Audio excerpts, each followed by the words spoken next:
திருத்தூதர் பணிகள் அதிகாரம் 27. நாங்கள் கப்பலேறி இத்தாலியா செல்ல வேண்டுமென தீர்மானித்தவுடன் அவர்கள் பவுலையும் வேறு சில கைதிகளையும் அகுஸ்து படைப்பிரிவைச் சேர்ந்த யூலியு என்னும் நூற்றுவர் தலைவரிடம் ஒப்படைத்தனர். நாங்கள் அதிராமெத்திய கப்பல் ஒன்றில் ஏறினோம். அது ஆசிய மாநிலத்து துறைமுகங்களுக்கு செல்லவிருந்தது. எங்களுடன் தெசலோனிக்காவைச் சேர்ந்த அரிஸ்தர்க்கு என்னும் மாசிதோனியரும் இருந்தார். மறுநாள் நாங்கள் சீதோன் துறைமுகம் போய் சேர்ந்தோம். யூலியு பவுலை மனிதநேயத்துடன் நடத்தினார். அவர் தம் நண்பர்களிடம் செல்லவும் அவர்கள் அவரை கவனித்துக் கொள்ளவும் யூலியு அனுமதித்தார். அங்கிருந்து நாங்கள் கப்பல் ஏறி எதிர்காற்று வீசியபடியால் சைப்ரசு தீவின் பாதுகாப்பான பகுதி வழியாக சென்றோம். பின் சிலிசியா, பம்பிலியா பகுதிகளை ஒட்டியுள்ள ஆழ்கடலை கடந்து லீக்கியா நாட்டின் மீரா நகர் வந்து சேர்ந்தோம். நூற்றுவர் தலைவர் அங்கே இத்தாலியா செல்லும் அலெக்சாந்திரிய கப்பல் ஒன்றை கண்டு அதில் எங்கள் எல்லாரையும் ஏற்றினார். பல நாள்கள் நாங்கள் மெதுவாக பயணம் செய்தோம். அரும்பாடுபட்டு கினிதுவுக்கு எதிரே வந்தோம். எதிர்காற்று வீசியபடியால் தொடர்ந்து செல்ல முடியாமல் சல்மோன் முனையை கடந்து கிரேத்து தீவின் பாதுகாப்பான பகுதி வழியாக சென்றோம். பின் அரும்பாடுபட்டு கரை ஓரமாக பயணம் செய்து லசையா பட்டணத்துக்கு அருகிலுள்ள செந்துரை என்னும் இடம் வந்து சேர்ந்தோம். இவ்வாறு பல நாள்கள் கழிந்தன. நோன்பு நாளும் ஏற்கனவே கடந்துவிட்டது. அதன் பிறகு கப்பலில் பயணம் செய்வது ஆபத்தானது என்று பவுல் ஆலோசனை கூறினார். அவர் அவர்களை பார்த்து, நண்பர்களே, இக்கப்பல் பயணம் கப்பலுக்கும் அதில் உள்ள சரக்குகளுக்கும் மட்டுமல்ல, நம் உயிருக்கும் கூட ஆபத்தானது, பெருங்கேட்டை விளைவிக்க கூடியது என்று கூறினார். ஆனால் நூற்றுவர் தலைவர் பவுல் கூறியவற்றை நம்பாமல் கப்பல் தலைவரும் கப்பல் ஓட்டுநரும் கூறியதையே நம்பினார். அந்த துறைமுகம் குளிர்காலத்தில் தங்க ஏற்றதாயில்லை. ஆகவே பெரும்பான்மையோர் அங்கிருந்து கப்பல் ஏறி எப்படியாவது குளிர்காலத்தை செலவிட பெனிக்சு வந்து சேர்ந்துவிட வேண்டும் என்று விரும்பினர். கிரேத்து தீவின் இத்துறைமுகம் தென்மேற்கையும் வடமேற்கையும் நோக்கி அமைந்துள்ளது. தென்றல் காற்று வீசிய போது எங்களது நோக்கம் கைகூடியது என எண்ணி நங்கூரத்தை தூக்கிவிட்டு கிரேத்து தீவு கரையோரமாக சென்றோம். சிறிது நேரத்தில் வாடை கொண்டல் என்னும் பேய் காற்று வீசத் தொடங்கியது. கப்பல் அதில் அகப்பட்டு கொண்டதால் காற்று வீசிய திசைக்கு எதிராக அதை செலுத்த முடியவில்லை. எனவே காற்று வீசிய திசையிலேயே கப்பலோடு அடித்துச் செல்லப்பட்டோம். கவுதா என்னும் சிறு தீவின் பாதுகாப்பான பகுதியில் கப்பல் செல்லும்போது கப்பலின் பின்னால் இணைக்கப்பட்டுள்ள படகை அரும்பாடுபட்டு கட்டுப்படுத்த முடிந்தது. அவர்கள் அதை தூக்கி கப்பலில் வைத்த பின் வடத்தால் கப்பலை இறுக கட்டினார்கள். கப்பல் புதை மணலில் விழுந்து விடாதபடி கப்பற்பாயை இறக்கி காற்று வீசிய திசையிலேயே அடித்துச் செல்லவிட்டோம். புயலால் நாங்கள் மிகவும் அலைக்கழிக்கப்பட்டதால் மறுநாள் கப்பலில் உள்ள சரக்குகளை அவர்கள் கடலில் எரிய தொடங்கினார்கள். 3ஆம் நாளில் கப்பலின் தளவாடங்களை அவர்கள் தங்கள் கையாலேயே எடுத்து கடலில் வீசினார்கள். கதிரவனோ விண்மீன்களோ பல நாள்களாய் தென்படவில்லை. கடும் புயல் வீசி மழை பெய்து கொண்டிருந்தது. இனி தப்பி பிழைப்போம் என்னும் எதிர்நோக்கே எங்களுக்கு சிறிதும் இல்லாமல் போய்விட்டது. பல நாளாக கப்பலில் இருந்தோர் எதுவும் உண்ணாமல் இருந்தனர். பவுல் அவர்கள் நடுவில் எழுந்து நின்று கூறியது, நண்பர்களே, நீங்கள் நான் சொல்வதை கேட்டு கிரேத்து தீவை விட்டு புறப்படாமல் இருந்திருக்க வேண்டும். அப்போது இந்த கேடும் இழப்பும் நேர்ந்திருக்காது. இப்போதும் நீங்கள் மன உறுதியுடன் இருக்குமாறு உங்களுக்கு ஆலோசனை கூறுகிறேன். கப்பலுக்குத்தான் இழப்பு நேரிடுமே அன்றி உங்களுள் எவருடைய உயிருக்கும் ஆபத்து ஏற்படாது. என்மேல் உரிமையுடையவரும் நான் வழிபடுபவருமான கடவுளின் தூதர் நேற்றிரவு என்னிடம் வந்து, பவுலே, அஞ்சாதீர், நீர் சீசர் முன்பாக விசாரிக்கப்பட வேண்டும். உம்மோடு கூட கப்பலில் உள்ள அனைவரையும் கடவுள் பொருட்டு காப்பாற்றப் போகிறார் என்று கூறினார். ஆகவே நண்பர்களே, மன உறுதியுடன் இருங்கள். நான் கடவுளிடம் நம்பிக்கை கொண்டிருக்கிறேன். அவர் என்னிடம் சொன்னவாறே நடக்கும். எனினும் நாம் ஒரு தீவில் தள்ளப்படுவது உறுதி. 14ஆம் நாள் இரவு வந்தபோது நாங்கள் ஆதிரியா கடலில் அங்கும் இங்குமாக அடித்து செல்லப்பட்டு கொண்டிருந்தோம். நள்ளிரவில் நாங்கள் ஒரு கரை பக்கம் வந்து கொண்டிருப்பதாக கப்பலோட்டுநர்கள் நினைத்தார்கள். அவர்கள் ஆழத்தை அளந்து பார்த்து 20 ஆழ் ஆழம் என்று கண்டார்கள்.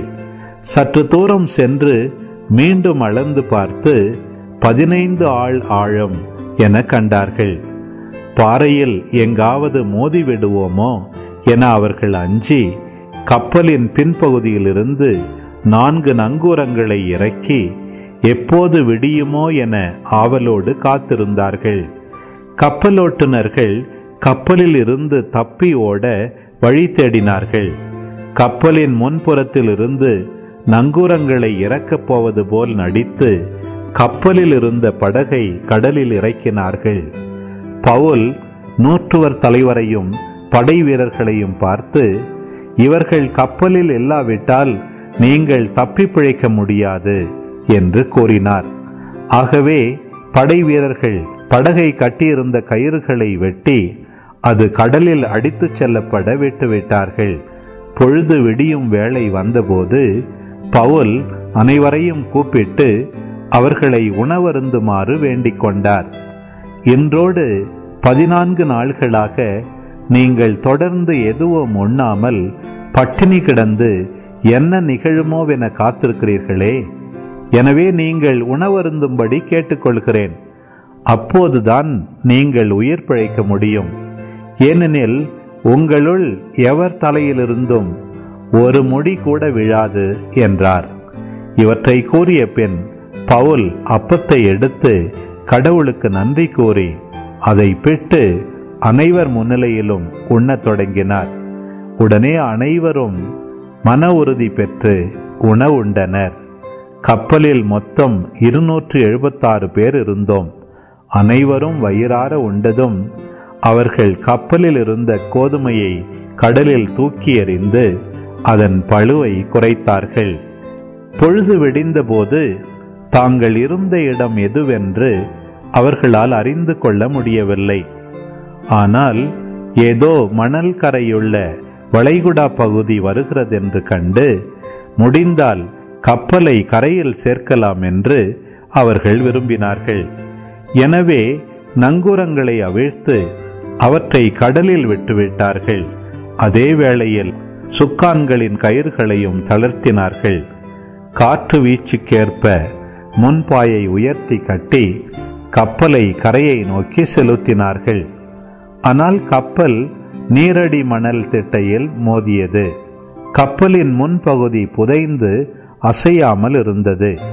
பின்பகுதி அலைகளின் வேகத்தால் உடைந்து போயிற்று. கைதிகளில் எவரும் நீந்தி தப்பிவிடக்கூடாதென்று படை வீரர்கள் அவர்களை கொன்றுவிட திட்டமிட்டார்கள். நூற்றுவர் தலைவர் பவுலை காப்பாற்ற விரும்பி அவர்கள் திட்டத்தை நிறைவேற்ற விடவில்லை. எனவே நீந்தக்கூடியவர்கள் கடலில் குதித்து முதலில் கரை சேரவும், மற்றவர்கள் பலகைகளையாவது கப்பலின் உடைந்த துண்டுகளையாவது பற்றி கொண்டு கரை சேரவும் ஆணை பிறப்பித்தார். இவ்வாறு எல்லாரும் பாதுகாப்பாய் கரை சேர்ந்தார்கள். எபேசியருக்கு எழுதிய திருமுகம் அதிகாரம் 4. ஆதலால் ஆண்டவர் பொருட்டு கைதியாக இருக்கும் நான் உங்களை கெஞ்சி கேட்கிறேன். நீங்கள் பெற்றுக்கொண்ட அழைப்புக்கு ஏற்ப வாழுங்கள். முழு மனத்தாழ்மையோடும் கனிவோடும் பொறுமையோடும் ஒருவரையொருவர் அன்புடன் தாங்கி அமைதியுடன் இணைந்து வாழ்ந்து தூய ஆவி அருளும் ஒருமைப்பாட்டை காத்துக்கொள்ள முழு முயற்சி செய்யுங்கள். நீங்கள் ஒரே எதிர்நோக்கு கொண்டு வாழ அழைக்கப்பட்டிருக்கிறீர்கள்.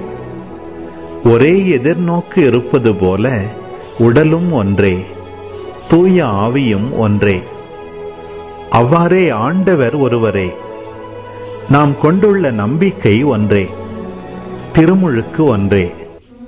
எல்லாருக்கும் கடவுளும் தந்தையுமானவர் ஒருவரே. அவர் எல்லாருக்கும் மேலானவர், எல்லார் மூலமாகவும் செயலாற்றுபவர், எல்லாருக்குள்ளும் இருப்பவர். கிறிஸ்து கொடுக்க விரும்பும் அளவுக்கேற்ப நம் ஒவ்வொருவருக்கும் அருள் அளிக்கப்பட்டுள்ளது.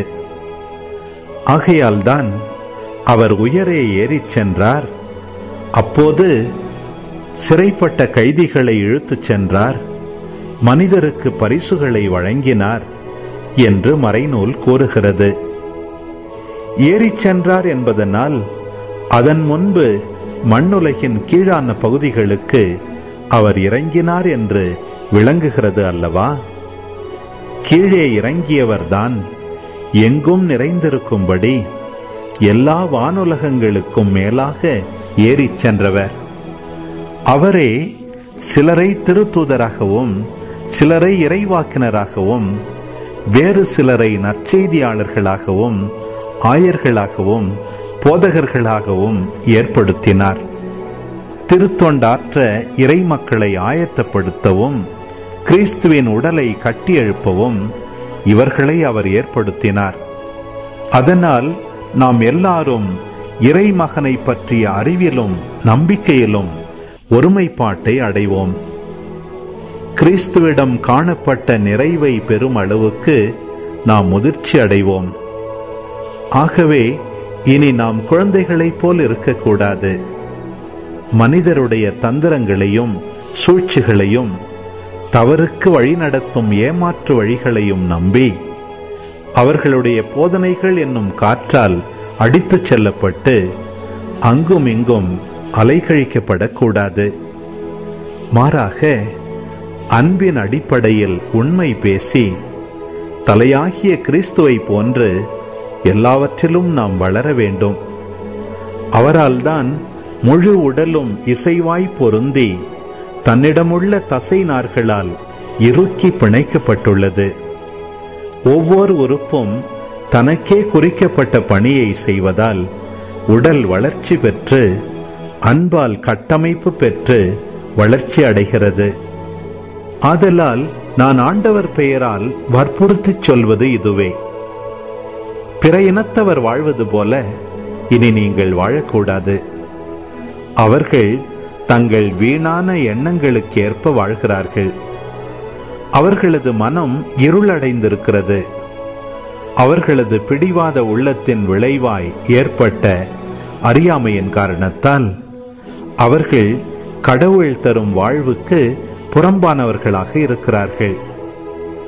அவர்கள் உள்ளம் மரத்து போய் பேராசை கொண்டு ஒழுக்கக்கேடான செயல்களில் எல்லாம் ஈடுபட்டு தங்களை காமவெறிக்கும் உட்படுத்தினார்கள். ஆனால் நீங்கள் கிறிஸ்துவை பற்றி கற்றறிந்தது இதுவல்ல. உண்மையில் நீங்கள் இயேசுவை பற்றி கேள்விப்பட்டதும் கற்றறிந்ததும் அவரிடம் உள்ள உண்மைக்கேற்பவே இருந்தது. எனவே உங்களுடைய முந்தின நடத்தையை மாற்றி தீய நாட்டங்களால் ஏமாந்து அழிவுறும் பழைய மனிதருக்குரிய இயல்பை களைந்து விடுங்கள். உங்கள் மனப்பாங்கு புதுப்பிக்கப்பட வேண்டும். கடவுளது சாயலாக படைக்கப்பட்ட புதிய மனிதருக்குரிய இயல்பை அணிந்து கொள்ளுங்கள். அவ்வியல்பு உண்மையான நீதியிலும் தூய்மையிலும் வெளிப்படும். ஆகவே பொய்யை விலக்கி ஒருவரோடு ஒருவர் உண்மை பேசுங்கள். ஏனெனில் நாம் யாவரும் ஓருடலில் உறுப்புகளாயிருக்கிறோம். சினமுற்றாலும் பாவம் செய்யாதிருங்கள். பொழுது சாய்வதற்குள் உங்கள் சினம் தணியட்டும். அலகைக்கு இடம் கொடாதீர்கள். திருடர் இனி திருடாமல் இருக்கட்டும். மாறாக தேவையில் உழல்வோருக்கு பகிர்ந்து கொடுக்க தங்களிடம் பொருள் இருக்கும் வகையில் தாங்களே தங்கள் கைகளால் நேர்மையோடு பாடுபட்டு உழைக்கட்டும். கெட்ட வார்த்தை எதுவும் உங்கள் வாய் நின்று வரக்கூடாது. கேட்போர் பயனடையும்படி தேவைக்கு ஏற்றவாறு அருள் வளர்ச்சிக்கேற்ற நல்ல வார்த்தைகளையே பேசுங்கள். கடவுளின் தூய ஆவியார்க்கு துயரம் வருவிக்காதீர்கள். மீட்பு நாளை முன்னிட்டு உங்கள் மீது பொறிக்கப்பட்ட முத்திரையாக அவர் இருக்கிறார். மனக்கசப்பு, சீற்றம், சினம், கூச்சல், பழிச்சொல் எல்லாவற்றையும், தீமை அனைத்தையும் உங்களை விட்டு நீக்குங்கள். ஒருவருக்கொருவர் நன்மை செய்து பரிவு காட்டுங்கள். கடவுள் உங்களை கிறிஸ்து வழியாக மன்னித்தது போல நீங்களும் ஒருவரை ஒருவர் மன்னியுங்கள். எபேசியருக்கு எழுதிய திருமுகம், அதிகாரம் 5. ஆகவே நீங்கள் கடவுளின் அன்பார்ந்த பிள்ளைகளாய் அவரை போல் ஆகுங்கள். கிறிஸ்து உங்களுக்காக தம்மை நறுமணம் வீசும் பலியும் காணிக்கையுமாக கடவுளிடம் ஒப்படைத்து உங்களிடம் அன்பு கூர்ந்தது போல நீங்களும் அன்பு கொண்டு வாழுங்கள். பரத்தமை, அனைத்து ஒழுக்கக்கேடுகள், பேராசை ஆகியவற்றின் பெயர் கூட உங்களிடையே சொல்லப்படலாகாது. இதுவே இறை மக்களுக்கு ஏற்ற நடத்தை. அவ்வாறே வெட்கங்கெட்ட செயல், மடத்தனமான பேச்சு, பகடி பண்ணுதல் ஆகியவை தகாதவை. நன்றி சொல்லுதலே தகும். ஏனெனில் பரத்தமையில் ஈடுபடுவோர், ஒழுக்கக்கேடாக நடப்போர், சிலை வழிபாடாகிய பேராசை கொண்டோர் போன்ற எவரும் கிறிஸ்துவுக்கும் கடவுளுக்கும் உரிய அரசில் உரிமை பேறு அடையார் என்பதை நீங்கள் அறிந்து கொள்ளுங்கள். வீண் வார்த்தைகளால் உங்களை யாரும் ஏமாற்ற விடாதீர்கள்.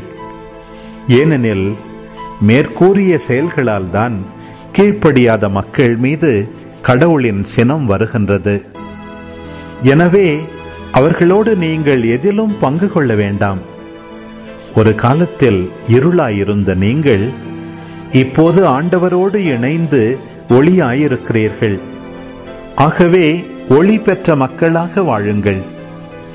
ஏனெனில் ஒளியே எல்லா நன்மையையும் நீதியையும் உண்மையையும் விளைவிக்கிறது. ஆண்டவருக்கு உகந்தது எது என்பதை ஆராய்ந்து பாருங்கள்.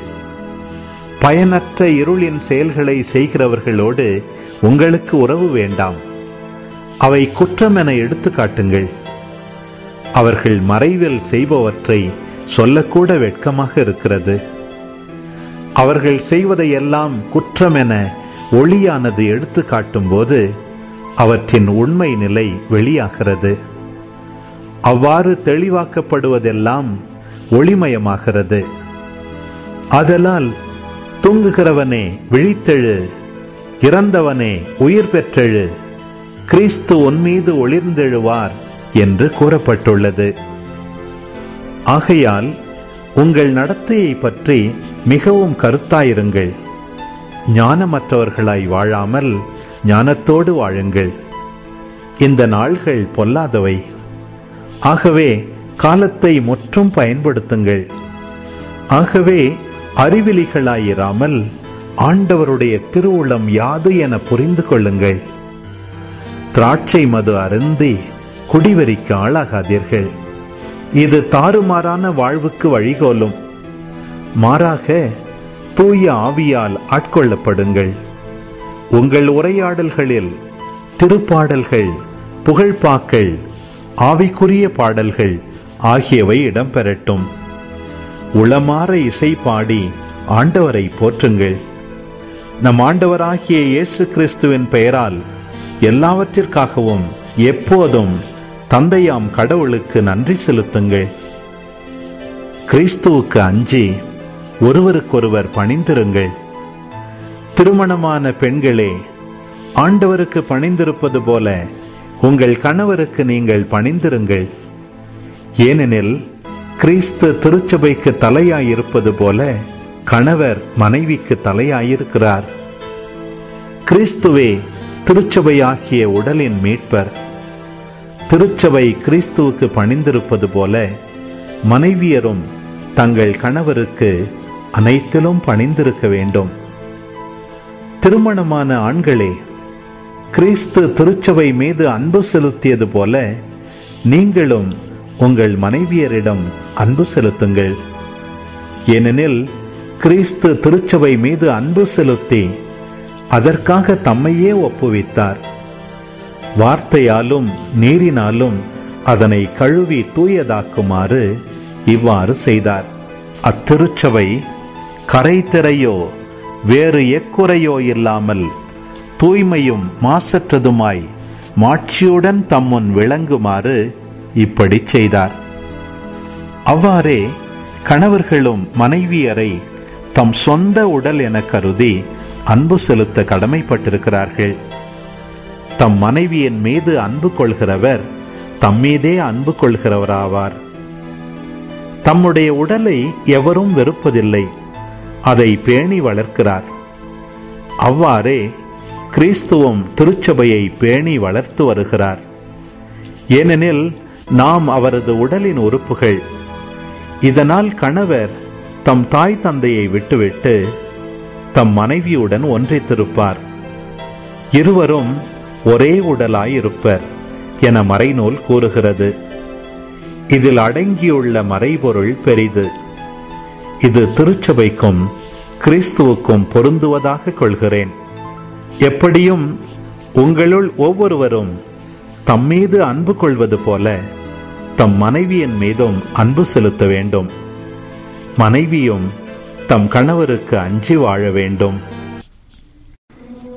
எபேசியருக்கு எழுதிய திருமுகம், அதிகாரம் 6.